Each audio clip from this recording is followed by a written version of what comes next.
Pas toi, je suis pas un gars inquiet dans la vie. T'inquiète, moi je m'occupe bien de mes potes et de mes collègues. Simon, Aucun doute bon là-dessus. dimanche. Non, Merci. bon mardi. Oh Bon man, mardi. je suis perdu, man. J'étais en vacances depuis 2 semaines. Tu vois à quel point je suis perdu. T'es perdu. Euh, Ben, c'est des bonnes vacances. Quand on parle de la notion du temps, c'est des bonnes vacances.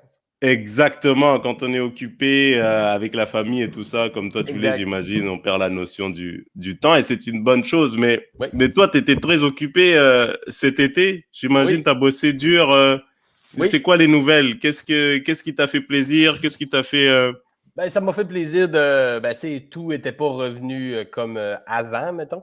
Mais de faire des shows avec des collègues, tu sais, parce qu'il y a eu des galas un peu l'été passé. Je sais pas si tu as vécu un peu ça, mais l'été passé, il y Mhm, avait eu des galas devant des salles vides. Littéralement, mhm. on a joué pour des caméras, puis on pouvait pas, même pas rester dans les loges, prendre une bière après le show pour discuter un peu. C'était vraiment comme tu rentres, fais ton number, tu t'en vas, on te roule dans le pluriel entre les deux, puis c'est fini.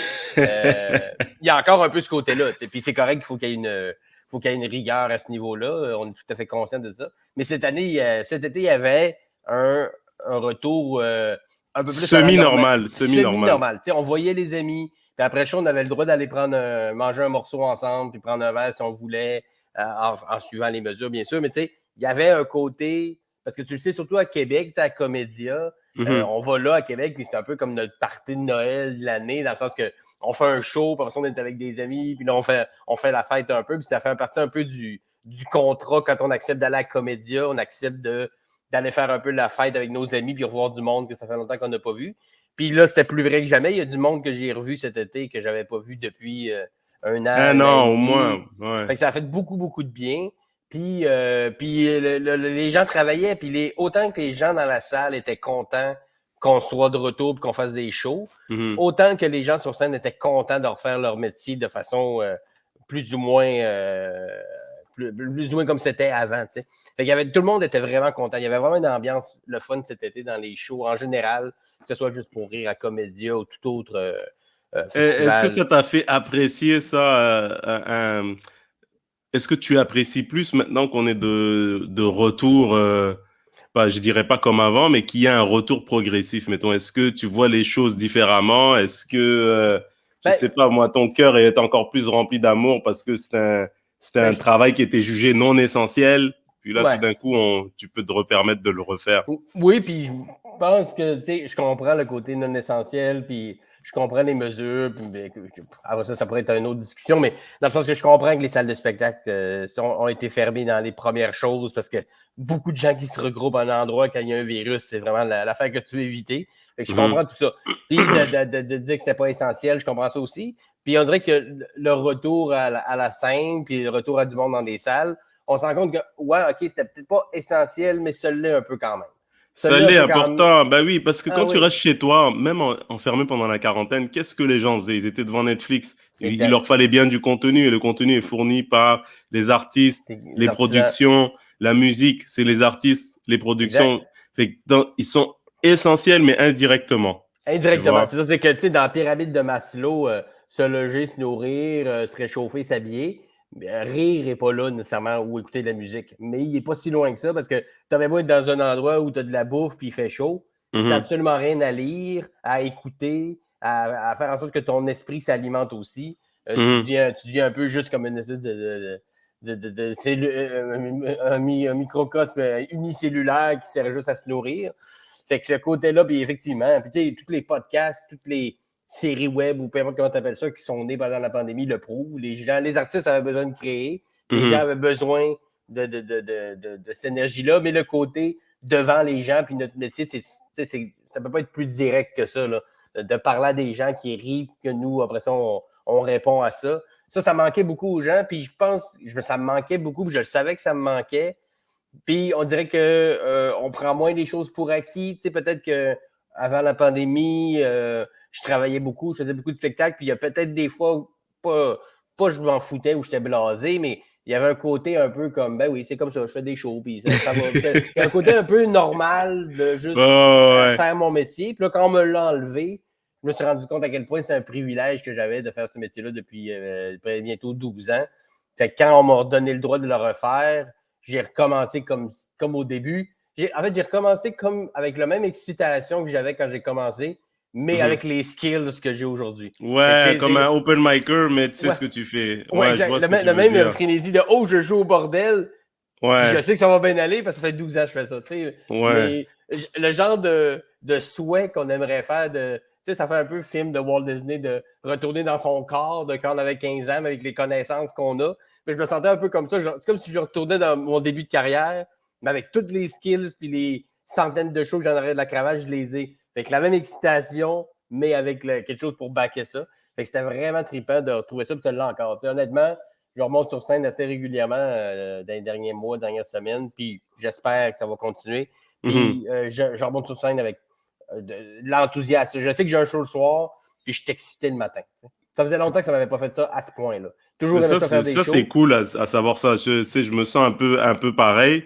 C'est cool de savoir ça parce que il y a rien de pire que de devenir blasé. Puis je Oui, pense que ça attise un peu ton côté créatif. Ça, absolument. si tu es plus enthousiasme, ben, finalement, tu vas être plus audacieux. Tu vas être plus... Et ça, c'est dans tous les domaines. C'est tous les Ah, domaines qui ont été absolument. affectés par la pandémie qui peuvent reprendre, hein. La restauration, le service et tout, le tourisme. Ah oui. Je suis sûr qu'il y a beaucoup de gens qui sont motivés à faire les choses différemment. Absolument. Puis Tu les gens à le faire, puis les gens à le recevoir aussi, je pense que le public est prêt. Après ça, je comprends les mesures pour la salubrité, tout ça, mais les gens veulent voir des shows, les salles sont Mhm. remplies comme ils peuvent, ils sont bien remplies de gens enthousiastes. Il y a plus, en tout cas, j'espère que ça va durer encore longtemps. Il n'y a plus d'éclairs, il n'y a plus de gens Mhm. qui calent des affaires pendant les Tout le shows. Il y a monde est plus poli maintenant. Tout le le monde monde est sont contents, le gentil. monde qui sont là, ça a le temps Ouais. d'être là. Puis s'il y en a un qui est moindrement montré le bout du nez que ça ne tente pas, il serait ramassé par hey, retourne chez vous. Si t'étais bien tout Mhm. seul chez vous, retourne chez vous. Fait que cet enthousiasme-là se sent des deux bords. T'sais. Fait qu'autant c'est le fun, puis travailler, tu sais, se rappeler pour travailler comme auteur sur des projets, en ce moment, c'est le fun aussi parce que tu sais que tu vas t'asseoir à une table ou à un Zoom avec des gens qui sont contents de travailler aussi. Fait que Et qui l'enthousiasme, veulent tu le être sens. là et Ouais. qui sont ouais et justement en parlant de ça parce que tu sais moi j'admire un peu les gens qui se diversifient là. Surtout en pandémie, c'est-à-dire qu'ils ont plusieurs cordes à leur arc. C'est-à-dire, si la scène marche pas, bah, je peux faire des livraisons. Tu vois ce que je veux dire? Si mon resto est fermé, je peux faire des livraisons. Ouais. Si, je sais pas moi, si mon magasin, bah, il opère pas optimalement, bah, je peux livrer sur Internet. Je sais pas, Ouais. mais toi, Ah tu as oui. toujours été polyvalent. Ouais. Est-ce que ça, tu t'es dit, tu sais, au pic de la pandémie, tu t'es dit, ouf, Ouais, oui, oui. hein? Ouais, absolument. Une Ben, chance puis, que je me suis diversifié. au début, tu sais, moi, quand j'ai commencé, je suis sorti de l'école en 2010, puis je l'ai déjà cité, mais ça me fait plaisir de le refaire. Il y avait un prof que tu connais sûrement qui s'appelle Éric Bellé. Éric Bellé, il travaille chez Comédia, il travaille à Ouais, je TVA, connais. Juste Bah oui, pour je rire. connais, oui. Il est Ouais. producteur. En tout cas, il a eu plein de chapeaux, Éric. C'est encore un ami aujourd'hui. Puis c'était un de nos profs de gestion de carrière. Fait qu'il nous parlait un peu de la business de façon générale. Puis lui, il mettait beaucoup d'emphase sur de faire. C'était important de faire monter son niveau d'indispensabilité. Ça veut dire que les gens aient le plus possible besoin de toi. Pas juste besoin d'un humoriste ou d'un auteur. Ils ont besoin de Bruno Lee, ils ont besoin de Simon Delille, pas quelqu'un d'autre. Fait que Mhm. faire monter son niveau d'indispensabilité, c'est de se rendre indispensable au plus de gens possible. Puis ça, je l'avais pris un peu pour pas pour du cash, mais je l'avais pris pas mal au pied de la lettre. En sortant de l'école, j'ai donné pendant un an ou deux, là, j'ai donné des gags à toute une génération de gens. Tu sais, mettons, le En route vers mon premier gala, 2013, il y a Mhm. vraiment beaucoup de gens qui ont au moins un gag à moi dans le numéro parce que Mhm. j'allais dans un show, je donnais des gags. Hey, j'ai attendu ton numéro c'était bon, j'ai une idée de gag, si ça tente, on ira brainstormer. Puis je l'ai fait à plein de gens, puis j'ai semé plein de graines partout. Et de ça est né, de la majorité, ça a été juste un gag, puis c'est tout. Mais plusieurs d'entre eux m'ont rappelé pour un contrat, deux contrats, trois contrats. Puis je me suis mis à me faire une réputation d'auteur sans vraiment que c'était ça le but au départ. C'était plus comme, je voulais que les gens savent je suis qui. Fait que je me suis dit, en donnant des gags, c'est la meilleure façon parce qu'au début, il n'y avait pas 17 soirées de booking comme il y en avait Mhm. pré-pandémie. Il y avait le Mhm. Saint-Cyboire, l'Abreuvoir commençait, tu as connu un peu ces eaux-là. Tu as commencé tranquillement les soirées. Fait que tu ne peux pas te faire voir tant que ça quand tu commençais. Fait que je me Mhm. suis dit, bon, je vais semer mon nom le plus possible à plus de gens possible. Puis là, ben, des gens comme Martin Périzolo, Stéphane Poirier, Mariana Mazza, bon, Dominique et Martin, plein de monde ont commencé à me rappeler après avoir donné un gag et tout ça, puis je me suis créé une réputation d'auteur quand même pas si mal. Puis à un moment donné, je travaillais plus comme auteur que comme humoriste. Et là, j'étais en train de rééquilibrer la patente parce que moi, j'aime mieux faire de la scène qu'écrire quand même si j'adore écrire. Fait que j'arrivais à une certaine parité, mais quand la pandémie a kické, j'étais Ça content fait d'avoir fait ce pfiou, travail-là. Ouais. pfiou. Parce C'était que les comme le contrats gars de là dans les naufrages avec leur Ouh! lifeboat et leur veste et tout là. J'ai bien Pfiou, fait il y a de d'amener la ma propre bouffe, veste. quelques bières. J'étais en Titanic, je suis le gars qui avait amené son rafting. Comme. Le monde me trouvait cave aux douanes. Hein? C'était qui le cave à cette heure? Ah, Fait que mais quand la pandémie a kické, évidemment, j'étais content d'avoir fait ce travail-là parce que il y a eu comme un 2-3 mois, comme tout le monde au début, qu'il n'y avait vraiment rien pour personne. Là. Mais quand ça a recommencé, évidemment, le téléphone s'est mis à sonner assez rapidement pour des contrats d'auteur parce qu'il n'y avait plus de scène. Puis j'ai fait OK. Puis j'ai des enfants, j'ai une maison, j'ai une hypothèque. Puis même si, oui, le côté artiste, on veut faire juste des choses qui nous tentent, j'étais ouais. content, peu importe qui m'appelait, puis pour quel contrat. J'étais content d'avoir fait ce travail-là, de me faire une réputation d'auteur. J'étais content avant, mais la pandémie m'a plus que jamais confirmé que j'ai bien fait de faire ça. Mais et je pense que c'est important, non seulement, d'être organisé et de pas avoir d'ego, en fait. Tant que t'es pas là en train d'écrire pour un truc saugrenu ou un truc qui a atteint En ta compte tes dignité, valeurs. ouais, qui va compter. Le problème, c'est l'ego. Et je parle pas juste des artistes, je parle de n'importe quelle autre industrie où ça aide d'être polyvalent, que tu sois Ouais. en restauration, que tu sois en business. Ben, je pense qu'il n'y a pas de domaine dans lequel être polyvalent est un défaut. Être efficace dans plusieurs départements, peu importe que tu travailles en santé, en affaires, en relations publiques, en marketing, d'être capable de faire plusieurs choses. Puis tu sais, il y en a ils ont juste pas ça. Écrire pour d'autres, ça demande des certaines aptitudes.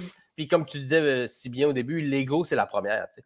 Parce qu'une Ouais, c'est des les choses. aptitudes personnelles, en fait, que ça Oui, puis demande. ça se travaille, parce que je t'avoue qu'au début, quand j'ai commencé à écrire, c'était quand même pas si facile que ça de donner des bons gags. T'sais. Quelqu'un m'a envoyé un texte, c'est vrai, parce que tu sais, quand quelqu'un t'a envoyé un texte ou une idée, puis il dit, hey, Ouais. j'aimerais savoir des gags là-dessus, t'écris des jokes, puis maintenant, t'en sors une, tu fais comme, oh, celle-là, ça en est une pesante, puis tu es comme, Tu sais, au début, tu te dis, c'est moi qui l'ai écrit, je devrais regarder. C'est à moi! Ouais. Il y a ce côté-là un peu qui embarque, puis pas à ce point. Tu finis par la donner la vendre quand même, mais tu sais, il y a un genre de parce que tu te dis, je pourrais regarder si moi, dans mon stock, ça serait malade, c'est un petit bon gag. Après ça, en faisant de plus en plus, tu te rends compte que ce gag-là, tu ne l'aurais jamais trouvé tout seul. Tu l'aurais jamais trouvé s'il n'y Non, avait pas le noyau, en fait. exactement. C'est pas la Ouais. personne qui le dit aussi, parce que j'ai écrit des jokes pour, mettons, Maud Landry, exemple. J'ai écrit des jokes pour Maud Landry. Je les ai écrits en pensant au delivery de Maud, à son énergie, au thème qu'elle aborde, puis à comment elle les aborde. Si moi, je prends ce gag-là, puis je le mets dans mon stock, il fait aucun sens. Mais ce Ouais. même gag-là, dans la bouche de Maud, c'est un killer. Fait qu'après ça, tu comprends faire la part des choses, puis que il faut que tu laisses ton ego de côté, puis il y en a pour qui c'est trop dur. C'est correct, tu sais, chacun ses aptitudes. Il y en a pour qui de donner des choses, créer quelque chose puis le donner, c'est trop. Ça les tourmente trop. J'aurais-tu dû le garder? Pourquoi je suis pas capable d'écrire comme ça pour moi? Puis ça mène tout un côté de réflexion puis d'angoisse qui, pour certains, c'est pas, ils sont pas capables de gérer ça. Puis c'est correct. Ça dépend dans quel contexte aussi tu travailles, parce Oui. qu'il y a des domaines où ils demandent des auteurs, mais c'est très genre, on n'a pas les mêmes intérêts. Tu vois, on n'a pas les mêmes lunettes. Exact. C'est Mais ça qui est, tu sais, d'humoriste à humoriste, c'est un truc, mais quand tu te mets à bosser sur des trucs que je sais pas moi, qui sont plus ou moins de variété, tu sais, c'est différent, tu sais, les objectifs sont différents, fait que ton ego, il peut en prendre un coup, tu vois. Absolument. Puis des fois, il faut aussi savoir à quel point tu es capable d'aller là. Ben, parce que jamais je suis allé contre mon intégrité. J'ai jamais fait de contrat que si j'ai écrit des jokes pour de vrai dont je n'étais pas d'accord, ou des organismes ou des compagnies, whatever, que je crois, que je suis contre leurs valeurs, mettons. Mais il y a des fois que j'ai fait des choses que j'aurais pas fait si c'était mon. Si j'aurais pas poussé pour que ça arrive. On me le demande, je suis libre, ça m'intéresse, j'ai absolument rien contre l'idée ou le projet, puis je le fais. Puis je suis capable de le faire bien pareil, même si, tu sais, après un certain nombre d'années d'expérience d'auteur, tu es capable de faire des choses aussi bien quand ça te rejoint que quand ça te rejoint moins. T'sais. quand ça te rejoint, c'est sûr, c'est plus facile, la ligne est directe. Oh mon Dieu, écrire, tu sais, mettons, moi, mon fantasme ultime d'auteur, ce serait d'écrire pour le bye-bye. Moi, c'est un fantasme que j'ai depuis longtemps. T'as pas encore eu cette gig? Pas encore. Merde mais alors, j'ai écrit à Simon Lieu. C'est donné toutes les semaines. C'est donné toutes les semaines.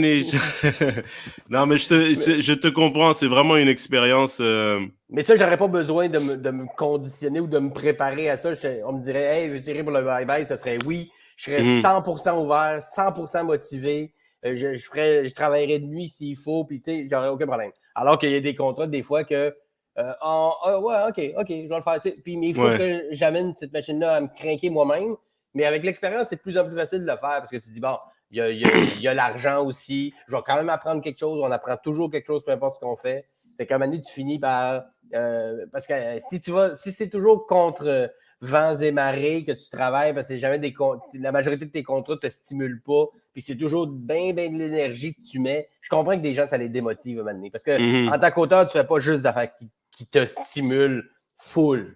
Ben, en tant que n'importe qui, mais en tant que quand tu travailles, quand tu es entrepreneur, parfois tu as des clients qui sont chiants. Tu as des clients, tu n'as pas les mêmes valeurs. J'écoute des films parfois, je me dis, oh, mais l'acteur il est bon, mais je suis pas mal sûr que peut-être qu'il n'a pas le goût d'être dans ce film, mais il lui faut une maison. Je sais pas, moi, il y a des choses, tu sais, il faut être pragmatique à un moment donné.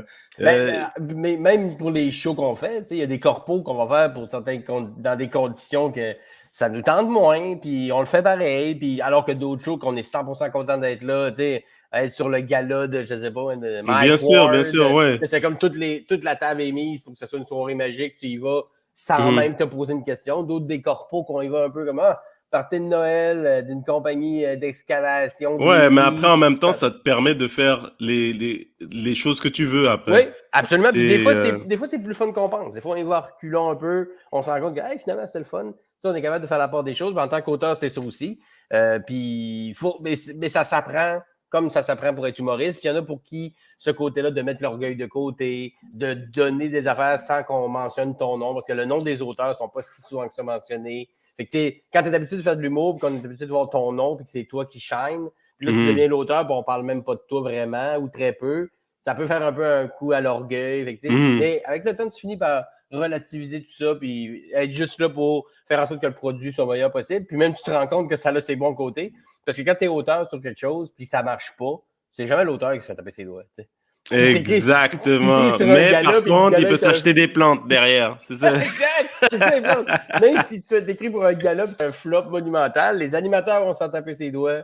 Les humoristes, le metteur en scène, et jamais on va dire un mot sur Simon Delille comme auteur, quel travail exécrable. Jamais les auteurs sont mentionnés. Mais si ça va super bien, tu ne seras pas mentionné non plus. Il faut que tu choisisses ton mais pourquoi particulièrement, si je peux me permettre, pourquoi le bye-bye?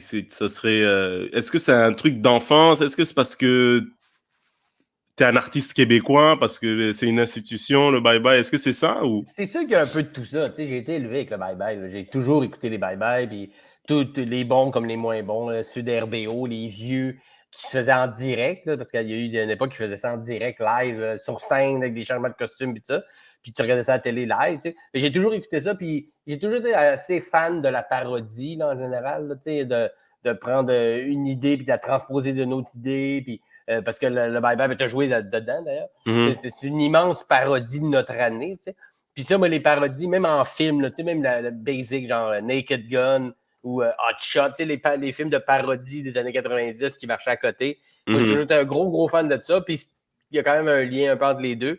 Puis, j'ai toujours écouté le bye-bye. J'ai toujours été fasciné par écrire avec du matériel qui se pond à mesure. C'est-à-dire que tu nourris de l'actualité pour écrire du stock. Puis, travailler avec des artistes, des acteurs, tout ça, qui sont des vedettes ou pas juste des vedettes. En fait, pour moi, c'est des gens importants comme Claude Legault, mettons, des choses comme ça. D'année en année, il y a toujours des gens super intéressants, ce gars-là. Puis de plus en plus, il y a des amis aussi, des collègues qui jouent là-dedans, puis c'est cool. Fait que c'est un projet dans lequel je n'ai pas encore travaillé, que j'ai. Puis c'est l'émission de l'année. Je veux pas, là. Tu sais, le qu'il soit bon ou mauvais, c'est l'émission qui rejoint le plus de monde à chaque année. C'est le moment, un des seuls moments. Je pense qu'il y a au moins 3 millions de personnes qui écoutent ça. Au moins 3-4 millions. La moitié du Québec, facile. Facile. Puis ils l'écoutent souvent live, tu sais, là, au moment où ça passe. On le fait plus, ça. On enregistre, on écoute Netflix, on écoute, on binge-watch des affaires. Mais de moins en moins, il y a des événements où on se réunit devant une télé pour écouter un événement à cette heure-là, cette date-là. Le bye-bye recrée encore ça et c'est très rare. Puis ce côté-là de tout ou rien, c'est 1h30, ça passe ou ça casse. Moi, j'aime ça, ce genre de pression-là. J'aime ça, ce edge-là. Fait que tout ça cumulé, mais je pense que la base, c'est vraiment les antécédents que moi, j'ai été élevé avec le bye. J'en avais sur des VHS enregistrés que j'écoutais de façon récurrente dans l'année. Je pouvais écouter le bye-bye au mois de juin. Là, parce que moi, je te le souhaite parce que je sais que tu as tout ce qu'il faut pour le faire, pour y contribuer. Je te le souhaite. C'est juste une question à un moment donné de ton tour, à un moment donné, tu sais. Une question de patience. Ça va arriver, là. J'y crois. Là. Je suis vraiment pas genre, ça arrivera jamais. J'ai quand même pas 80. Ça va arriver. Je suis persuadé que ça va arriver. Puis honnêtement, je te comprends parce que c'est l'une des... Honnêtement, quand j'étais dedans, j'avais l'impression d'être dans un autre monde. Ouais. J'avais l'impression d'être dans... Déjà, c'est ultra bien organisé. T'as l'impression d'être... de faire partie de quelque chose. Oui, t'as l'impression d'être sur... c'est comme dans le vaisseau Star Trek, mettons. T'as l'impression d'être avec le capitaine qui fait, bon, à gauche, en avant, tout. Et le gars, il fait, oui, mais tu vois ce que je veux dire? C'est tout est genre bien moderne, bien ficelé. Tout le monde sait ce qu'il fait. Il n'y a pas de... Bon, ça, c'est mon aperçu. Après, je sais pas, moi, les dessous et tout. Tout le monde sait ce qu'il fait. Tout le monde est là hein, depuis, tu sais, le gars qui filme le DOP, ben, c'est l'un des meilleurs DOP que tu peux pas avoir. C'est le réalisateur, bien entendu, le producteur. Tout le monde qui est dans ces gens... T'as l'impression que du gars qui va chercher les affaires à la lumière, t'as l'impression que tout le monde, c'est la crème de la crème. C'est la crème de la crème. C'est ça. Parce que si n'importe qui, ben j'imagine qu'il y a des acteurs qui ont refusé de ça, mais je pense qu'il y a très peu de gens qui refusent ou qui prennent pas au moins sérieusement le temps d'y penser de participer au bye-bye. Je pense qu'il y a des acteurs ou des choses qui ont refusé d'être dans le bye-bye, c'était des questions de temps, de tournant, à l'horaire, ça ne fitait pas. Mais de dire non au bye-bye, genre juste non pour dire non, ça doit être c'est un privilège énorme de participer au bye-bye, je pense, peu importe le domaine, que ce soit le directeur photo, le régisseur, l'auteur, l'humoriste qui fait un caméo. C'est toujours un privilège de se faire rappeler pour jouer dans le bye-bye parce que c'est la mecque, c'est le show de l'année qui coûte, j'ai aucune idée des prix, mais ça doit coûter excessivement cher d'avoir tout ça. Puis en même temps, tout le monde veut mettre sa publicité pendant le bye-bye. C'est comme notre Super Bowl un peu au Québec. Là, toutes les compagnies veulent avoir la tranche de pub pendant le bye-bye à la deuxième pause parce que c'est là le highlight, j'imagine, que tout le genre. Il y a un côté que tout le monde veut que ça soit bon. Les gens qui font la publicité, le gars qui fait la régie, le gars qui joue dedans, le gars qui écrit, le gars qui réalise, tout le monde ne peut pas vous dire ben cet épisode-là, on l'a raté, mais la semaine d'après, l'épisode est meilleur. Il n'y en a pas d'autres épisodes. Là. Il y en a un, là. C'est one-shot deal. Après ça, c'est comme faire un film par année. Il faut qu'il soit target à chaque fois.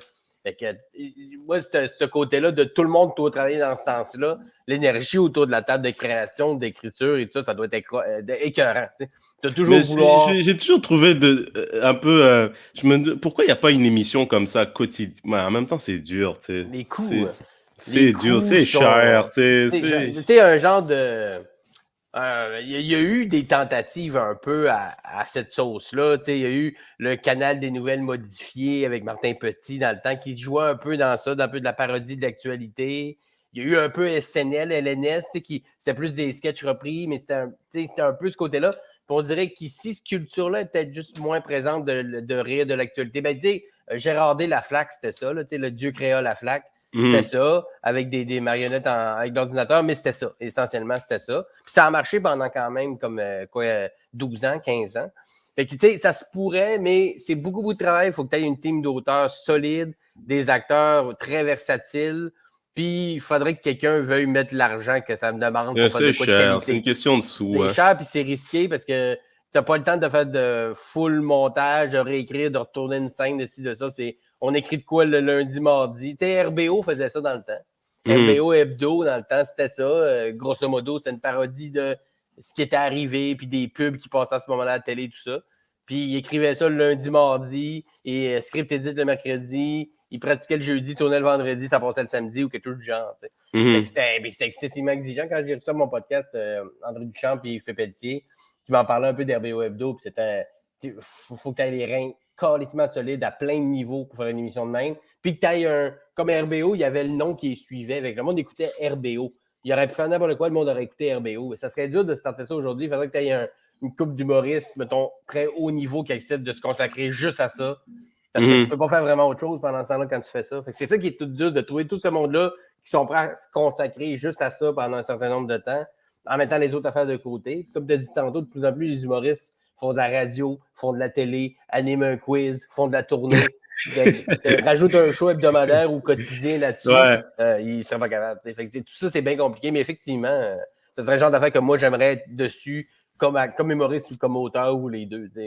Mais tu sais ce qu'on n'a pas aussi, je sais qu'à l'époque de En mode Salvaille, il y avait ça là, mais il n'y a pas vraiment de talk show, tu sais, il y en a, mais tu sais, il n'y a pas vraiment, tu sais, comme Jay Leno ou comme Conan O'Brien, il vient, il fait son monologue pendant 8 minutes, et puis, bah, t'as 8 humoristes qui lui fournissent des blagues sur ce qui s'est passé pendant la semaine. Bon, on dirait que, je sais pas, c'est un truc ça serait une belle avenue, mettons, pour tous ceux qui sont auteurs, tous ceux qui veulent être dans l'humour et qui peuvent pas nécessairement faire de la scène autant qu'ils veulent. Mais je sais que c'est utopique, là, ce que je dis, parce que, encore une fois, ça coûte cher. Mais ça a déjà existé, tu sais, mettons, le Grand Blond avec un show sournois, il y a François Morancy, Marc Labrèche aussi l'a fait, il y a eu François Morancy. Tu sais, il y a eu une couple d'exemples comme ça, même L'Écuyer, avec Patrice Lécuyer, il y avait un genre de petit stand-up au début, c'est pas un humoriste, mais quand même, il y avait une couple de jokes décrits pour lui, puis ça marchait bien. Mais c'était hebdomadaire, c'était pas quotidien pour ce qui est de L'Écuyer, mais c'est toujours une question d'argent. Tu sais, toi aussi, en ayant fait ce métier-là depuis quand même plusieurs années, autant derrière la caméra qu'en avant, c'est toujours une question d'argent. C'est toujours parce que engager 8 humoristes, auteurs, ça coûte cher, hein? Ça coûte cher, mais. Ça coûte cher, puis encore une fois, il faut que tu engages des gens, parce que tu vas toujours trouver du monde. Même si tu n'as pas beaucoup d'argent, tu vas en trouver. Mais tu vas en trouver qui ont moins d'expérience, qui sont peut-être moins prêts à faire un gig comme ça. Si tu veux te payer une équipe de feu, un peu comme quand on écrivait pour Piment Fort, on était 6 auteurs. Corinne Côté, Justine Philly, Frank Grenier, moi, Philippe Gendron, puis Hugo Pellicelli, ça coûtait-tu cher, ça, Piment Fort? Ben, ça coûtait relativement cher d'auteur, quand même, mais c'était rentable parce qu'il y avait quand même une cote d'écoute d'environ 1 million. Mais après ça, il fallait que tu payes les humoristes qui venaient, puis il fallait que tu payes Norman Brathwaite.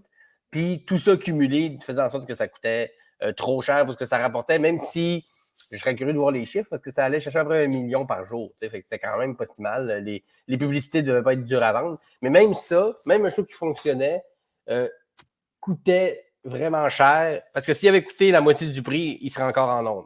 Mais nous autres, ça a duré combien de temps, ça, Piment Fort? Le retour, ça a duré 2 saisons.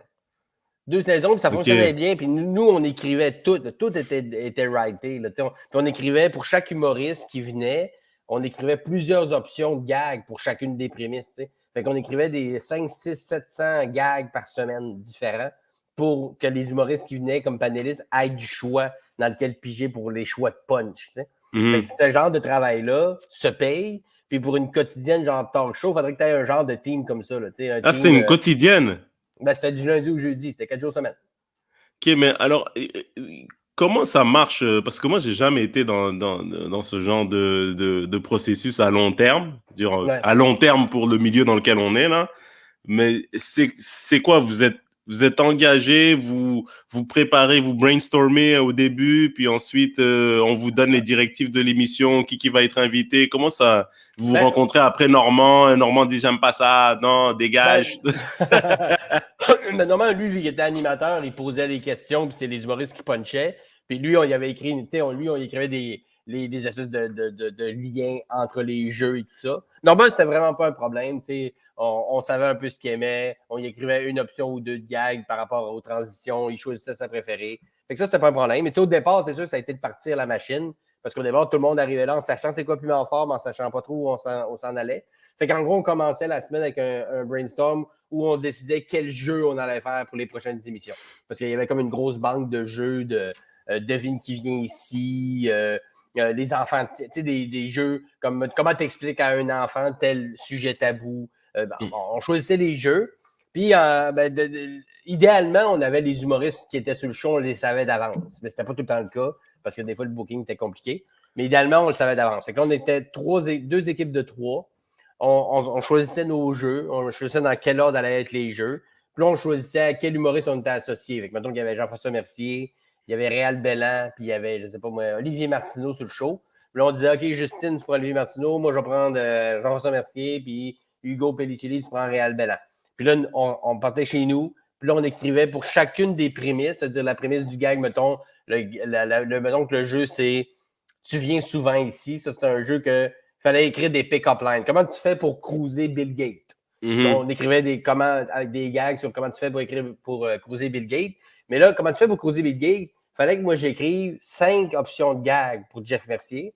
Il fallait qu'il y ait 5 options de gags pour Réal Belland, puis 5 options de gags pour Olivier Martineau. Fait qu'il fallait qu'il y ait 15 options de punch pour chacune des prémices pour les humoristes. Fait que ça, tu calcules, puis ça devenait exponentiel. Fait qu'on écrivait ça sur un Google Drive. Après ça, on se passait nos textes pour essayer de faire des petites surenchères, rajouter des patentes. La semaine d'après, on se rencontrait, on lisait les gags. En tout cas, on lisait les meilleurs. On choisissait qu'est-ce qu'on coupait, qu'est-ce qu'on gardait. Puis là, la journée du tournage, on arrivait avec la brique de joke. On s'assoyait avec notre humoriste qu'on était associé à. On lisait toutes les prémices. Puis l'humoriste choisissait c'était quoi son punch préféré qu'il gardait. Man, ça, c'est un bon projet, ça. Ouais. Moi, c'était excessivement, c'était payant. Là, pour une gig d'auteur, j'ai jamais rien eu d'aussi payant. Mais je pouvais pas faire grand-chose d'autre que ça. Là. Parce que c'était écrit comme des centaines et des centaines de jokes par semaine. Fait que mon cerveau, je faisais des shows un peu en même temps, mais pas tant que ça, parce que c'était excessivement exigeant. C'est pour ça que je dis, s'il y avait un show, talk show, à la Jay Leno, mettons, où il faudrait faire ce genre de travail-là, c'est-à-dire pondre des gags tous les jours, beaucoup, il faudrait que tu engages du monde qu'il accepte de faire juste ça. Puis s'il accepte de faire juste ça, c'est parce que tu es payé en conséquence. D'où le fait qu'il n'y en a pas, ça coûterait trop cher. Ah ouais, ça prend même trop d'énergie pour faire de la scène, pour écrire pour toi, mettons. J'en faisais un peu pareil, mais c'était tough. C'était tough parce que ton cerveau, je pensais des... C'est rare que... Je sais pas comment toi tu crées, mais c'est rare que je m'assois devant un ordi 4 heures de temps pour écrire des jokes. Souvent, j'ai une idée, je vais l'écrire un peu, je vais réfléchir, je vais parler à haute voix, je vais faire autre chose, je vais revenir un peu. Je travaille un peu comme ça aussi. Ouais. J'aime ça me compartimenter pour pas faire tout le temps la même affaire parce que maintenant, je me tanne. T'sais. Mais ça, j'avais pas le choix. Il fallait que je ponde 5 prémices de 6 jeux avec 30 x 5 pour une émission. Ça, c'est 150 x 4. Fait que là, on était à comme 600 gags pour la semaine d'après. Fait qu'il fallait que je les écrive, ces gags-là. Puis ça, un moment donné, tu viens, oui, ça vient machine à saucisse, mais un moment donné, il faut que tu t'assoies et que tu dises, à partir de 10h jusqu'à 5h après-midi, il faut que je trouve 300 gags. Ça, c'est un boulot, ça. Ouais, c'est excessivement exigeant. Ça a été très formateur, honnêtement.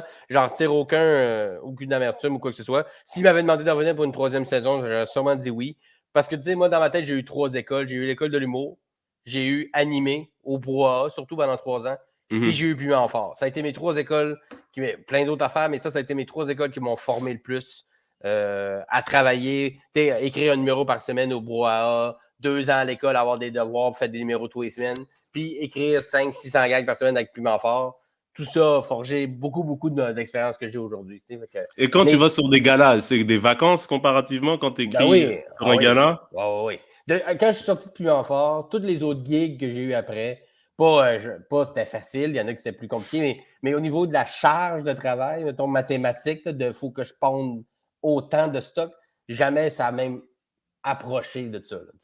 Quand on écrit pour des galas, on est souvent plusieurs, on fait des brainstorms, on pense à une idée, on écrit une V1 du texte, on la lit, on fait de la surenchère, on retravaille un peu, il y a pratique, puis c'est pas mal ça. Après ça, il y a un peu de back and forth, mais c'est pas « OK, Simon, le numéro d'ouverture, il va parler de, je sais pas moi, l'alimentation. Drop-moi 500 gags de bouffe. » Jamais, c'est jamais aussi intense que ça. Là, puis je suis pas tout seul chez nous à démarrer avec cette prémisse-là, trouve-moi des jokes. Là.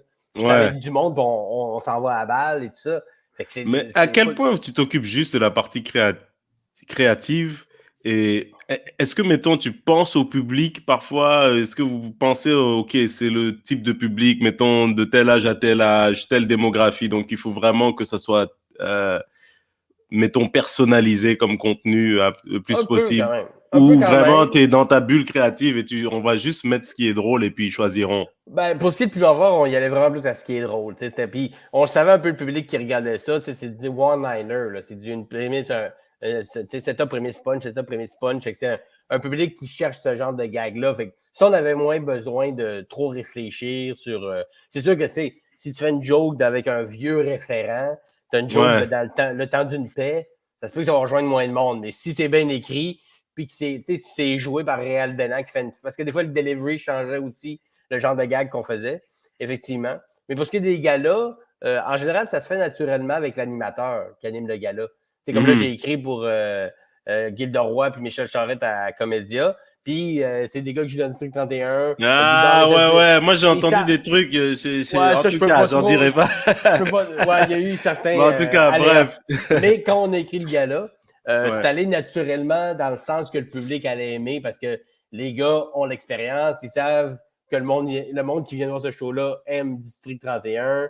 On savait quel genre de public il allait avoir. Fait que naturellement, on écrivait dans ce sens-là. T'sais. Ça, c'est rare qu'il faut trop y penser parce que j'ai écrit pour le gala d'Adib, j'ai écrit pour le gala de Patrick Groux, Laurent Paquin, j'ai écrit toutes sortes de choses pour dire qu'on ne s'est jamais trop posé la question parce que ça vient naturellement.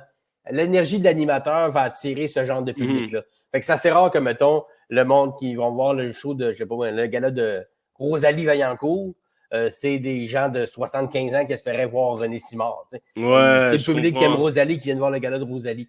Pour ce qui est pour ce qui est des galas, ça se fait assez facilement parce que l'animateur est le porte-parole du public qui va être dans la salle. Fait que rapidement, tu sais à qui tu vas avoir affaire. Puis pour ce qui est de Piment Fort, c'était vraiment le meilleur gag gagne. That's it. Indépendamment du référent ou de l'âge qu'il faut que tu aies pour le catcher, si la joke de Cormoran est vraiment meilleure que la joke de District 31, on prend le Cormoran. Même si c'est un référent plus obscur, si le gag est meilleur, c'est le meilleur gag qui gagne. Mais quand c'est parti, Piment Fort, est-ce qu'il y avait une partie de toi qui était comme, ouf, je vais pouvoir faire du Oui, stand-up, je vais pouvoir. Est-ce que tu as été un peu, un genre, peu soulagé. apprécier le moment, Absolument. l'expérience, mais un peu soulagé? Absolument. Puis tout le monde était un peu dans le même vibe. Je pense que tu en parleras avec Corinne Côté ou Justine Philly ou peu importe qui était là-dessus. On a tout eu un genre de hey, l'équipe était vraiment nice. Là. Hugo Robert à la réal, à la production. C'était Michel Sigouin à la script édition. C'était du monde formidable. L'équipe était formidable. Puis j'allais travailler avec le sourire aux lèvres. Puis j'ai eu mes deux enfants presque en même temps que j'étais. Mon garçon quand j'étais là-dessus. Mais on était tous très contents de travailler pour ça. Mais c'était excessivement demandant, fatigant, puis ça nous empêchait de faire d'autres affaires qu'on aurait voulu ou de les faire autant qu'on aurait voulu. Fait que quand ils ont décidé de ne pas revenir, on était tous déçus. Notre banquier était un peu déçu aussi. Mais d'un sens, on faisait comme Ah, OK, là, j'ai toutes les Pierre-Yves heures. McSween était déçu, je dirais. Pierre-Yves McSween était, ouais, t'en avais vraiment besoin, ça. Mais c'est arrivé en plein d'un moment que ma blonde était enceinte de mon garçon. On venait de s'acheter une maison. Piment Fort est arrivé à ce moment. Tout est arrivé au bon moment dans ma vie, Piment Fort vraiment. Là. Mais fait qu'effectivement, fait que tout ce côté-là, oui, on s'en ennuyait pour plein de raisons, mais ça nous enlevait un genre de, je sais pas moi, 25-30 heures qu'on nous redonnait de libre, par semaine, Ouais. facile. Fait que, mettons, tu fais ta vie, tu fais des shows, tu as un enfant, tu t'occupes un peu de ta vie avec cette 25-30 heures-là qu'on te prend. Puis maintenant, tu dis, ben, regarde, toutes les autres affaires qu'il faut que tu fasses, c'est fait pareil, mais maintenant, tu as 25 heures de libre de plus pour les faire. Oh, ouh, là, Ouais. ça fait du bien. Mais, Mais comme c'est je te dis, cool il pour m'aurait toi. Moi, demandé je suis de. content pour vous parce que vous avez travaillé avec des gens que vous. Je suis désolé, hein, je t'ai coupé là, à Non, un pas du tout, moment pas du donné. tout, vas-y. Mais moi, je vais t'expliquer. Moi, j'ai un problème. Pas un problème, mais c'est un problème qui est. Moi, en fait, comme j'ai pas vraiment grandi ici, je suis pas né ici, mon adolescence, elle a pas été passée ici. Je suis arrivé ici, j'avais 15 ans, donc il y a une bonne OK. partie de ma vie qui a été faite en France. Puis j'ai vécu un peu aux États-Unis. J'écoutais plus souvent la télé américaine. Fait que quand je suis arrivé dans le milieu, moi, je savais pas qui était qui. Mhm. Je sais pas qui est qui. Et souvent, c'est Richardson qui me disait ça, c'est tel comédien, il a fait ci, il a fait ça. Jamais vu. Mais ça, parfois, ça m'a servi davantage. Ouais. Comme, mettons, je sais pas si tu comprends, genre, tu sais, mettons, mettons les projets comme Piment Fort et tout ça, mais si j'avais été vraiment, mettons, si j'étais né au Québec, j'avais grandi au Québec avec la culture québécoise, j'aurais été super, super, genre nerveux parce que, tu Ouais. sais, je travaille pour, en quelque sorte, quelqu'un avec qui j'ai grandi, tu sais, quelqu'un à la télé. Mais, en tout cas, quand tu me dis ça, je me dis, oh man, comment j'aurais fait si, mettons, j'étais né québécois, québécois, vraiment, je dirais, Ben, vraiment, né à, au moi, ça m'aide de Saguenay, juste faire, OK, c'est un artiste, je sais qu'il fait des belles affaires, j'écoute pas vraiment, mais ça m'aide à ne pas idolâtrer, à ne pas, idolâtré. genre, me sentir, genre, il faut pas que je le déçoive, genre, juste fais ton boulot, fais de l'excellent Hum. travail, tu Ben, sais. ça a effectivement un avantage d'avoir cette, puis je le dis pas péjorativement, mais une genre de naïveté un peu. Là, Ignorance, ignorance, ignorance. puis ignorance, pas ignorance, genre je m'en crisse, juste j'étais pas là.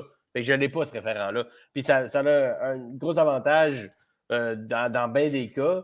Puis ça peut avoir un peu son autre pendant de l'autre côté, parce que tu sais, connaître les gens, avoir été élevé avec eux, puis les idolâtrer, tu sais. Moi, je fais des projets avec Laurent Paquin, des projets web, tout ça, puis Laurent, on est amis depuis une couple d'années, mais la première fois que j'ai travaillé avec Laurent, j'étais un peu intimidé, tu sais, Laurent Paquin, c'est le gars des chansons grivoises que j'écoutais quand j'étais même pas Bah oui, ado, c'est là, fou ça, enfant. c'est Là. fou, c'est Ça, c'est rendu fou. un ami puis un collègue, ça, puis mais après ça, tu te rends compte que ces gens-là, la plupart, là, la grosse majorité, n'ont pas ce genre de sentiment-là de ouais, je sais que je suis ton idole. Fait que d'habitude, il y a des Ouais, exceptions, là, mais ouais. d'habitude, sont très. Quand tu les côtoies le moindrement, tu te rends compte qu'ils se considèrent au même niveau que toi. Ils te donnent autant de crédit si tu es drôle que si les autres sont drôles. Il n'y a pas de. Il n'y a pas ce niveau-là de. Peut-être que c'est plus vrai aux États-Unis où le le fame et tout ça. J'imagine que ouais, j'imagine que Peut-être. Ben, c'est sûr que quand oui. tu as rempli des arénas de 90 000 personnes, tu as vendu 1 million de billets, de whatever, Quand tu de as fait des CD. films, des machins, j'imagine que ça Peut-être a qu'il y en pas a que le ça. même effet. Ouais, Ouais. c'est pas Mais le. ceci dit, il y en a là, nous, on dit des têtes enflées. Il y en a ici aussi. Mais de Mhm. façon générale, je comprends ton point de être nerveux, tout ça. Puis je l'ai aussi des fois, peut-être un peu moins là parce que je connais quand même beaucoup de gens. Mais quand j'ai commencé plus en fort, les premières fois que j'ai rencontré certains humoristes, ou même Normand Brathwaite, Normand Brathwaite, quand même, c'est une Ouais. figure de proue de notre culture, de l'humour et de la variété au Québec. Et puis après, tu fais une émission, un meeting avec, il rit de tes jokes, il dit des commentaires, tu te rends compte Fait que qu'il ça y est, il est là pour faire un boulot comme toi, puis en tout cas, il l'a peut-être déjà eu, mais là, j'avais aucun sentiment de supériorité par rapport à lui et tout ça. Fait que rapidement, je te dirais que cette angoisse-là d'être devant une idole disparaît quand tu te rends compte que cette idole-là, c'est un dude ou c'est une fille comme tout le monde. T'sais. Puis après ça, il va aller prendre une bière puis chiller comme tout le monde. Puis il est juste. Il est même pas à la limite pas conscient à quel point il est important pour toi. T'sais. Parce Mhm. qu'imagine, quelqu'un, mettons, Michel Courtemanche, par exemple, Ouais. toi, ben, tu n'étais pas vraiment ici au moment que Michel était comme la superstar au Québec. Tout le monde voulait Michel Courtemanche. Puis Michel Courtemanche, on a tous été un peu élevés par lui. Mais quand tu jases avec ce gars-là, tu prends une bière avec ce gars-là, ce gars-là ne peut pas avoir le sentiment d'être aussi important pour autant de gens. Il virerait fou. Là, fait qu'il est juste comme moi, c'est Michel, il se présente. Mhm. C'est ça. Quand quelqu'un se présente avec son prénom, c'est parce qu'il se met au même niveau que toi. Là, Michel Courtemanche, je n'ai pas besoin de dire son nom pour savoir que je sache qui est qui. Là. Mais la première fois que j'ai vu Michel, il m'a sérieusement dit moi, c'est Michel. Je suis comme, je sais, bro, t'es qui, là? Michel Courtemanche, je sais très bien t'es qui. Mais pour lui, c'est comme, ça se peut que tu ne me connaisses pas. On est tous les deux à la même place, jasons un peu. Fait que, la plupart sont comme ça, avec ce côté-là d'idolâtrer ou de fame disparaît un peu à force que tu en fais, parce que ben, toi aussi, il y en a sûrement côtoyé plusieurs Ouais. que tu te Mais, rends mais compte qu'ils sont bien.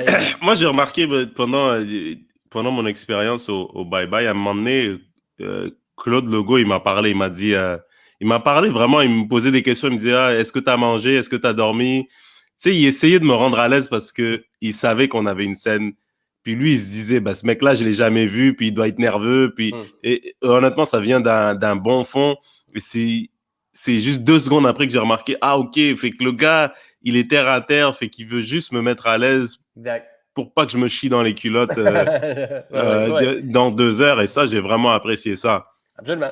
Absolument. Puis des gars comme ça, comme je dis, la grosse majorité sont comme ça, sont très terre à terre, ils veulent que tout le monde se sente bien, tout le monde soit agréable. J'ai fait un numéro avec Robert, pas moi, mais j'avais écrit un numéro que Robert Lepage était dedans. Puis Daniel Proulx, qui sont des grands acteurs, qui ont pas. Ils ont fait tellement d'affaires qu'ils pourraient se permettre, s'ils voulaient, d'être snobs, puis même pas proche. J'ai rencontré des vendeurs de cellulaires pas mal plus snobs que ça. Puis tu sais de qui je parle, tu sais. Les gars d'un comptoir dans le centre d'achat que t'as toujours l'air d'être dérangé, c'est comme t'as vu que Robert Lepage est plus smart que toi, puis il pourrait se permettre d'être une petite marde. Il a fait des shows genre des opéras, puis le Cirque du Soleil. Toi, tu vends l'iPhone 12 avec un forfait de 7 ans. Bien sûr, et tu sais tout. Tu penses que tu as une ligne directe avec, comment il s'appelle, là, le Steve Jobs. Moi, il n'est pas là, mais... c'est ça. Ton téléphone est tellement puissant que dans l'au-delà, tu parles à Steve Jobs. Puis même Steve Jobs te dirait, hey, sac un tour, man. Ouais, exactement. Là, quand on voit des jogging, tu sais, des fois, c'est juste calm down un peu. Puis ces gens-là, la plupart, je pense qu'ils n'ont pas ce sentiment-là d'être un idole. Puis ou s'ils l'ont déjà eu, parce que je pense vraiment que tout le monde qui est un peu connu passe par là. Passe par un bout où tu t'enfles la tête un peu. Tu sais, à microdose, je te dirais que, mettons, en 2015, je faisais un gala juste pour. C'était une bonne année 2015. J'avais eu Piment, ma blonde tombe enceinte. J'avais fait un show solo au ZooFest qui avait super bien été, les critiques étaient bonnes. J'avais l'impression que j'avais compris comment ça marche, puis qu'enfin, il se passait quelque chose. Puis j'avoue que pendant, tu sais, je dis enfler la tête, là, c'est des grosses parenthèses que je mets là, mais j'ai eu pendant quelques semaines ou quelques jours un sentiment de je suis meilleur que la majorité. Un sentiment. Puis je m'en rends compte, je me suis rendu compte rapidement que ça n'avait aucun sens. C'est juste que là, c'était une belle été. Enjoy. Puis sois aussi humble que tu l'étais, parce que ça ne veut pas dire que ça va rester de même. Puis se dire que tu as compris ou se dire que tu es meilleur, c'est la meilleure façon de retomber en bas de l'échelle. Est-ce que tu as quelqu'un qui t'a dit à un moment donné ou quelqu'un ou c'est toi-même qui te l'a dit? Moi-même. Parce que parfois, je vois des gens, que ce soit ici ou ailleurs, on dirait qu'ils n'ont personne pour leur dire ça. Ouais. Qu'ils se font dire des affaires comme oui, c'est bon. Ça, c'est par leur public sur Instagram. On appelle ça des yes man. Yeah. C'est parce que les gens, en général, mettons, là, je parle à un niveau plus élevé, mais tu sais, quelqu'un qui se met à être très connu, richissime même aussi financièrement, puis tu sais, mettons Julien Lacroix. Julien Lacroix, il y a souvent plein de gens dans son entourage qui l'ont vu faire des affaires qu'il aurait dû faire des wake. Ça excuse pas ce qu'il a fait dans le passé, mais tu sais, il y a sûrement bien des fois dans sa vie qu'il y a eu du monde dans un party avec qui l'ont vu faire des affaires pas correctes, qui aurait dû dire hey bro, si arrête de décrocher, puis même de le remettre à sa place, puis plus qu'une fois, tu sais. Mais non, ouais. Parce qu'il était il était un des wagons que la locomotive de Julien Lacroix était. C'est-à-dire que Julien Lacroix leur rapportait soit du travail, soit du fame, soit des accès dans des endroits qu'il n'aurait pas eu autrement. Fait que ces gens-là n'ont pas intérêt à ce que la locomotive-là sorte de la traque, là. C'est un peu triste, je trouve. C'est triste. Il y en a, je nomme pas personne ou quoi que ce soit, mais c'est sûr qu'il y en avait. Puis je parle, c'est un cercle très large, là. Juste d'être dans cet environnement-là, quand tu ne connais pas ça, tu vas accepter de voir des choses ou de te faire dire des choses vraiment exécrables parce que tu as le privilège d'être là. T'sais. Fait que ce côté-là est un peu tannant. Puis là, quand moi je parle de 2015, je n'étais pas du tout à ce niveau-là. C'est juste que vu que tout allait bien, c'était là. Puis tout ce que je touchais semblait fonctionner. Puis tout le monde me disait tellement que c'était bon ce que je faisais que tu le prends un peu pour du cash à un moment donné. Puis tu te dis, si tout le monde le dit, ça doit être vrai que je suis calissement plus doué que tout le monde. Puis après ça, tu reviens un peu sur terre en disant, ben non, là c'était bon, mais il faut que je recommence, il faut que je recrée quelque chose, il faut que ces gens-là aient besoin de moi encore, il faut que je sois encore performant pour tout. Puis ça va être de recommencer. Tant mieux si ça a bien été, enjoy, mais après ça, on passe à autre chose. Tu sais, j'ai pas eu besoin de me le faire dire. C'était pas à ce point de l'arrogance ou du mépris des autres de dire, ouais, moi je suis vraiment supérieur à vous. Mais je me sentais un peu de même, puis on dirait qu'avec le recul, je me rends compte que j'étais un peu en train de m'élever au-dessus de la masse. Puis ça a duré. Pendant que la majorité, même presque la totalité des gens qui m'entourent s'en sont pas rendus compte. Parce que c'était à petite dose. Là. Mais je sentais ça un peu. Fait qu'imagine quelqu'un, qui vend Chris 100 000 albums ou 1 million d'albums, puis qu'il y a des millions de dollars, puis qu'il y a un avion à son nom. Fait comme c'est la même chose fois 100 000. Ça doit être dur. C'est encore plus difficile. C'est plus difficile. Puis T'as l'impression d'être souvent, j'imagine, surhumain quand tu atteins ce Ouais, niveau-là, ben oui. fait que tu as une confiance en toi qui est beaucoup plus qu'une confiance en soi, C'est soyons de honnêtes. l'arrogance rendu là, tu sais. De l'arrogance, tu prends les meilleures décisions, tu sais à peu près tout. C'est pour ça qu'on demande toujours aux vedettes d'Hollywood qu'est-ce qu'ils pensent de la politique au Moyen-Orient et Même, ils qu'est-ce ont qui devrait se faire, alors qu'ils ont aucune expertise aucune là-dedans. capacité, C'est pas parce que aucune. tu es bon à vendre des souliers ou à dunker un ballon de basket que tu es un expert sur La Palestine puis la l'Israël, tu sais. Palestine ou l'Israël, mais c'est con, mais on leur demande à eux comment Ouais. réparer le monde, Ouais, puis comment en fait, adresser les problèmes. parce que c'est des gens connus, puis ça fait du clic, puis ça fait des codes d'écoute. Mais tu sais, il y avait Dave Chappelle dans un vieux show, c'était plus par rapport au 11 septembre, mais ça revient au même. Tu sais, il dit, j'écoutais genre Fox ou CNN, puis là, tu sais, c'était le 11 septembre, ça venait d'arriver, tout le monde était terrorisé. Puis là, la fille, tu sais, alors on a, sur l'autre ligne, on va parler avec Ja Rule pour savoir ce qu'il en pense. Puis je suis comme, pourquoi Ja Rule? Ça fait aucun crise de sens que vous demandiez l'avis de Ja Rule sur le 11 septembre, genre, tu sais, j'ai peur, I'm scared to death, I don't want to dance, tu sais, je veux des réponses, je veux des politicologues, je veux le président qui me dit quelque chose, pas Ja Rule, on s'en calisse. Puis ça, ben, on le voit même ici, à moins, tu sais, le show Plus petite business, échelle, ouais, plus mais petite ça échelle. revient au même, tu sais. Demander l'avis de fucking Marie-Pierre Morin sur les enfants, le club des petits déjeuners, ça fait aucun sens. Alors qu'il y a des Mais parce que c'est professeurs, elle des qui le dit, docteurs. ça fait des clics comme tu. Ben, c'est ça. Mais, tu sais, fait que ça a un côté de oui, ça fait des clics, ça fait que la campagne ou ce cause-là, on entend plus parler d'eux, mais on en entend pour les mauvaises raisons, puis la personne qui en parle, c'est pas de quoi elle parle souvent. Fait que, est-ce que c'est vraiment mieux? Tu sais, je sais pas. C'est weird dans mon sens. Là. Mais je comprends pourquoi ils le font. Mais d'un autre côté, il faudrait que ces gens-là se servir de ces gens-là pour entendre des gens qui connaissent vraiment. Tu sais, si, mettons, Ja Rule était avec un super politicologue que lui, il a Ouais, mais il y en maigri a qui dedans. le font, mais ils sont Il y en juste a qui pas le font. assez. Il y Ouais, en a qui le font. ils sont Mais tu sais, juste pas j'avais. assez. Alors, on était avec Ja Rule. Ouais, si Ja Rule, avec moi, j'ai le meilleur politicologue et diplômé de Yale puis Harvard, tout ça, qui va vous dire pourquoi ça se passe comme ça. Fait que tu t'es servi de quelqu'un de connu pour amener quelqu'un de pertinent à parler. Ça, oui, à la limite, je comprends. Mais des fois, c'est pas ça du tout. Là. Puis on écoute l'avis de tous et chacun sur tout. Puis c'est pour ça que des gars comme fucking Richard Martineau finissent par se mettre la pied dans les plats. Puis c'est voulu, parce qu'on lui demande son avis sur tout. Tout. Il faut qu'il parle de tout, tout, tout, tout. Il est comme Mais lui, si. c'est pas un journaliste, lui, en sa défense. Oui, au départ, oui, mais tu sais, tu peux pas avoir. Même le meilleur journaliste ne peut pas avoir un avis sur tout. Il peut connaître des sujets, mais il peut pas. Tu sais, Patrick Lagacé, il fait des éditoriaux aussi, ou des journalistes très, très pertinents, mais il y a des sujets dans lesquels ils ne s'aventurent pas parce qu'ils n'ont pas l'expertise, ils n'ont pas. Tu peux pas tous les jours pondre un texte sur un sujet différent et être aussi conséquent à chaque fois, même si tu es le meilleur journaliste, même si tu es le meilleur médecin au monde. Si tous les jours on te demande ton avis sur un aspect de la médecine, à un moment donné, tu vas te tromper parce que tu ne peux pas tout connaître par cœur d'un sujet ou de tous les sujets parce que tu as ce diplôme-là. Je suis un humoriste, moi, puis je peux pas faire des jokes sur tous les sujets non-stop parce qu'il y a des sujets que je ne maîtrise pas du tout. Tu sais. Il y a des sujets que ça ne me concerne pas. J'ai jamais vécu. Tu sais, numéro, mettons, j'ai jamais écrit de numéro vraiment sur le racisme parce que j'ai jamais vécu ça. Même j'ai jamais vécu en périphérie ça, voir des gens vivre du racisme. Si à un moment donné, je le fais, c'est parce que j'aurai vécu quelque chose, j'aurai quelque chose à dire de particulier là-dessus, puis je vais y avoir pensé. Mais en même temps, ma job, c'est humoriste. En théorie, je devrais avoir le droit de faire des jokes là-dessus. Tu comprends? Il y a pas, le titre ne te donne pas le droit nécessairement, je pense, d'avoir ou la Ni la nécessité. crédibilité nécessairement, Voilà, tu sais. exactement, crédibilité, exactement. Tu sais.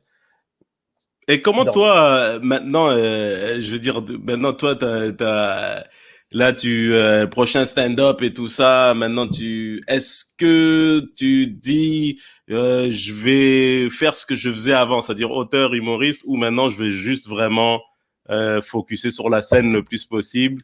ben, je te dirais que, tu sais, le prochain stand-up, même si c'est arrivé un peu pendant la pandémie, ça a été un peu bizarre pour ça, mais malgré tout, ça m'a ouvert des portes qui étaient plus dures à ouvrir avant ça.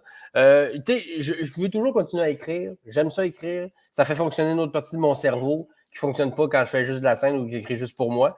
Mais j'aimerais que le prochain stand-up et tout ça me donne la possibilité de renverser. Parce qu'avant, mettons, je travaillais pendant longtemps, j'ai travaillé, mettons, 60% du temps comme auteur, puis 40% comme humoriste. Mhm. Puis j'aimerais ça au moins que ça vire de bord. J'aimerais ça faire majoritairement de ma carrière du travail pour moi, de la scène, écrire pour moi des projets de télé ou radio qui me concernent moi. Et d'un autre côté, avoir un 30, 20, 30, 40% de mon travail qui est pour écrire pour d'autres one-man shows et tout ça. Donc, peut-être choisir un peu plus mes contrats d'auteur, plus spécifiquement sur des affaires que moi, j'ai envie de faire. Parce qu'avant, ben, en même temps, c'est sûr, j'ai des comptes à payer aussi, j'ai des enfants. Fait que c'est si à un moment donné, mes contrats à moi me permettent de bien gagner ma vie puis que je ne suis pas obligé d'accepter tout comme auteur, ben, je choisirai mes combats un peu plus. Parce que moi, j'aime ça, mettons, faire de la script edit pour les one-man shows, écrire pour la scène, j'aime beaucoup ça. Il y a certaines affaires que j'ai faites comme auteur que j'aime un peu moins. J'aimerais ça pas être obligé de les accepter juste parce qu'il faut que je travaille. T'sais. Fait que je te dirais que le balancier commence à être du côté comme moi je voudrais que ce soit. Là. J'ai de plus en plus de choses qui pour moi, des contrats de des shows, des corpos, un peu de radio et tout ça. Et d'un autre côté, j'écris aussi encore un peu. Fait que c'est vrai que le balancier est bon et le prochain stand-up m'a un peu amené à revirer un peu le plateau de bord. Et cette émission-là, le prochain stand-up, là, son avenir, tu penses, si tu avais à décrire l'avenir de cette émission-là, il y en a encore pour un bout? C'est dur Parce à que dire. justement, les gens aiment la télé-réalité, les humoristes qui ont l'impression que... J'ai l'impression que les gens, ils aiment voir que... Comme si tu risques tes rêves ou un truc comme ça. Fait que c'est ça que les gens... C'est ça, ils aiment ils aiment le côté défi, ils aiment le côté... Puis tu sais, le choix est bien fait parce que personne paraît mal dans ce show-là. Tu sais, même ceux que ça va moins bien, le montage est... Niveau télé, tout le monde passe un bon moment au prochain stand-up. Ah, on est loin du En route, hein. Ouf! Ouais, en route, c'était plus trash. Ouais, c'était un peu ça le mandat aussi. Là, c'est plus grand public aussi. Ben, tu sais, c'est sur nouveau. Puis bon. Fait qu'il y a un côté plus léché, plus gentil un petit peu, qui est correct. L'avenir, c'est dur à dire parce que c'est beaucoup de gens. Tu sais, 36 humoristes. Là, saison 2, ils ont pas repris personne de la saison 1. Alors qu'il y en a de la saison 1, mettons, qui avaient fait juste une round, qui auraient aimé ça, retenter leur chance. Ouais. Fait que je dirais que moi, mon feeling, c'est que s'ils veulent faire une saison 3, ils vont avoir de la misère à en trouver 36. Parce que il faut pas que tu aies un show en production ou un show en tournée à ce moment-là. Puis, il y a des gens que ça fait longtemps qu'ils font ça. Tu sais, moi, je l'ai fait pareil, même si ça faisait 10 11 ans que je faisais ça. Il y a beaucoup de gens de mon école ou de ma génération veulent pas, tu sais, sont rendus ailleurs dans leur vie, puis ils veulent pas faire ça, puis c'est bien correct. Fait que je pense que s'il y a une saison 3, leur meilleure idée, ça serait d'aller prendre une couple de personnes de la saison 1 puis une couple de personnes de la saison 2 et de les combiner avec des nouveaux. Parce que s'ils veulent aller avec 36 autres nouveaux, là, ça veut dire... Ça veut dire plusieurs, tu sais, ça veut dire 36 fois 3. Là, avec là, on est comme à 110 humoristes différents sur 3 ans. C'est beaucoup. Puis là, tu vas aller chercher des gens que... Là, tu vas commencer à aller creuser du monde qui viennent de sortir de l'école ou sont encore à l'école ou ils n'ont pas assez d'expérience. Puis ça va te donner un show peut-être moins équilibré, tu sais. Fait que je pense que leur meilleure idée pour une 3e saison, ça serait d'aller piger quelques personnes des autres saisons précédentes pour créer une espèce d'équilibre là-dedans. Après 3 saisons, puis, encore une fois, ça va être mon feeling. Là. Je pense que ça serait payable pour eux autres de prendre, mettons, 1 an de break pour ravitailler un peu leur banque d'humoristes, puis peut-être d'autres qui voudraient retenter leur chance et tout ça. Puis revenir avec une saison 4, peut-être avec 1 an de délai. Mais En route, elle avait fait ça aussi. En 2012, En route, il n'y a pas eu d'En route en 2012. Pour justement ça, recréer donner la chance aux gens de se développer, puis parce qu'un an, même 2, ça fait une différence. Absolument. Tu as des nouvelles cuvées de l'école qui sortent, tu as des gens qui arrivent, des gens qui prennent un an d'expérience de plus, ça compte beaucoup, surtout quand le circuit est recommencé, là, en espérant que les choses se placent et que dans 1 an ou 2, le circuit de rodage comme on le connaissait soit reparti ou presque au complet. Fait que là, tu sais, quand tu es capable de faire, mettons, 3, 4, 5 shows semaine ou même 2, 3 pendant 1 an, ça fait une différence que quand tu n'as pas cette année-là, là, tu rajoutes un... Ouais, quand tu es dans Et puis, soyons honnêtes, là, en ce moment, c'est une partie des salles qui opèrent, une partie des lieux qui... Tu sais, il y a des endroits qui sont plus petits, qui n'ont pas l'intérêt à refaire de l'humour. Fait que moi, à mon sens, dépendant des scores de la saison 2, comment ça va se passer, je pense qu'ils devraient faire ça pour la saison 3, d'aller piger dans quelques vétérans des autres saisons qui veulent retenter leur chance. Quelques nouveaux. Là, tu auras un bon bassin. Puis je pense que même pour le public, des vétérans de la saison 1 et de la saison 2 contre, Ah ouais, lui, je l'avais bien aimé. Ouais, Ou exact. elle, je l'avais bien aimé. Ouais, ouais, ouais. Voilà. Il y a un genre de ouais, cool, oui, lui, j'avais aimé. Il n'avait pas passé, mais tu sais, on l'aimait pareil et tout ça. Ouais. Tu sais, je prends exemple, moi, en première ronde, j'ai sorti Reda Sawi, qui était excessivement talentueux. Ça a donné qu'il s'est pris contre moi en ronde 1, puis peut-être l'expérience. Tu sais, il a arrêté contre d'autres gens, peut-être qu'il aurait passé. Tu sais, c'est vraiment, il n'y a pas parce qu'il y avait un mauvais numéro, là, c'était très bon, là. Mais concours de circonstances, bon. Mais Ouais. lui, il aurait tout à fait intérêt à refaire une autre saison, puis il arriverait avec encore plus d'expérience, encore plus fort qu'il l'était déjà. Fait que, tu sais, là, ça serait le fun de voir ça. Là. Fait que je pense qu'il y aurait ce côté-là aussi, un genre de all-star un peu, là, quelques personnes des autres saisons avec des nouveaux. Il y aurait de quoi aussi niveau marketing à faire de le fun. T'sais. Vous l'avez vu dans la saison 1, tu mets un extrait, je pense que même montage, télé-wise, ça serait payant de faire ça. Fait que c'est mon feeling. Mais toi, sinon, Simon, où est-ce que le monde peut te voir? T'as recommencé ton podcast les dimanches? Ouais, les bons dimanches. Mais là, il y en a plusieurs sur YouTube. J'ai pris un petit break là, le dernier mois pour les vacances et tout ça. Je devrais recommencer là, dans les prochains jours à en produire. Sur YouTube, puis ceux qui ne connaissent pas le podcast, qui connaissent, ça s'appelle Les Bons Dimanches. Il y en a sur YouTube, il y en a une soixantaine, là, même un peu plus que ça. Ben oui, les bons dimanches, c'est ça, ça m'a fait penser à ça. Les bons dimanches, oui, prochain stand-up, le monde qui t'ont vu sur le prochain stand-up, t'ont découvert et on dit, OK, ben, son podcast, il existe. Ça a été cool pour ça, vraiment. Ouais, oui, absolument, c'est ça. Oui, puis le podcast allait bien, ça donnait un petit coup de plus, ça, c'est sûr. Sinon, tu sais, simondelille.ca, toutes les dates, dès qu'on a des dates, dès qu'il y a des nouvelles dates qui s'ouvrent ou des nouvelles, des places qui se libèrent et tout ça, tout est sur le site. Mettons, tu vas scroller dans les dates qui s'en viennent. Ah, il vient pour de chez nous, tu cliques, puis ça va t'envoyer sur le site directement pour des billets. Et t'animes encore au bordel, de temps en temps. J'anime au bordel régulièrement. Ça, c'est, disons, à chaque mois, on a notre horaire du mois, fait que j'ai jamais les dates exactes. Mais oui, le bordel est recommencé. Puis là, bientôt, je ne sais pas quand, mais le bordel 2, la deuxième salle du bordel devrait ouvrir. Ouais, mais je sais pas quand là, tu auras plus de plantes derrière. Hein? Ouais, là, genre un gros cactus. Là, mais le bordel 2 va faire des shows solo en rodage aussi, tout ça. Fait que sur le site du bordel, ceux qui aiment l'humour, vraiment, vous ne pouvez pas vous tromper. Là. Une soirée que tu as de libre, il reste un billet, achète-le. Peu importe c'est qui est là, vous allez passer une belle soirée au bordel, tu le sais. Tu es déjà allé, c'est tout le temps une belle soirée. Est-ce que tes numéros du prochain stand-up sont encore dispo ou... Là, ils sont sur Crave. Là, ils ont mis sur Crave, OK. Parce qu'ils ont repassé la saison 1 sur Z-Télé. Je pense qu'elle passe encore en ce moment. Ils sont disponibles sur Crave. Après ça, je ne sais pas si la suite, si ça va se retourner sur le site de nouveau. Mais en ce moment, si tu es abonné sur Crave, la saison 1 du prochain stand-up est là-dessus. Ah, ça, c'est vraiment cool. Parce que, tu sais, man, t'es un chef de l'humour, un chef de la blague. Il te manque juste d'être dans la guerre des étoiles. Mais si tu peux être dans la guerre des étoiles, là, c'est... Jedi! C'est tout ce qui... On veut tous être là-dedans. On n'aura pas tous cette chance, mais bientôt. Qui sait? Je crois que Big Brother, ça remplace un peu la guerre des étoiles. Ben écoute, Big Brother, s'il m'appelle, je vais y aller, moi, pour la joke. Pitch ton nom, on sait jamais, mon vieux. Je l'ai pitché. J'ai envoyé ça dans l'univers. Mais honnêtement, on m'appellerait, j'y penserais sérieusement. Je ne sais pas si je dirais oui. Mais il faut que tu ailles 3 mois dans le truc. Il faut que tu sois prêt à aller 3 mois. Oui, l'argent, oui, la notoriété que ça t'apporte. On voit avec Richardson, ça y a donné un gros coup de pouce. Ah ouais, Richardson, il répond même plus à mes appels. Maintenant, il fait ça, moi non plus. Je l'ai croisé dernièrement, il a fait des chief oui.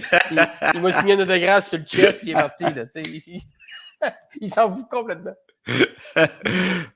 Bon, en tout cas, mon vieux, merci de m'avoir donné 1 heure de ton temps, man. C'était super cool, ce podcast. Puis écoute, mon vieux, man, j'espère. On se croise bientôt en octobre. Je pense qu'on est semaine en Abitibi, là. On s'en va chez Derek. Bon, j'espère pouvoir revenir. Mais non, je dis. Mais c'est vraiment cool l'Abitibi. J'y étais cet été, puis je suis content d'y retourner en octobre. Je suis très content. Ça fait plusieurs années que Derek me demande de faire ça. Puis là, il me dit, hey, veux-tu venir avec man, il y aura toi, moi, Derek, Julien Dion. Ça va être le fun. Ça va être un bel échantillon, là. Tu sais, l'anglo, le gars de l'Abitibi, le gars du Saguenay, le français, États-Unis, Québec. Exactement. Moi, j'ai bien hâte de faire ça au mois d'octobre. All right, mon vieux. Hey, on s'en parle, à la prochaine. Merci, Simon. Bye Ciao. bye. Attends. Je vais juste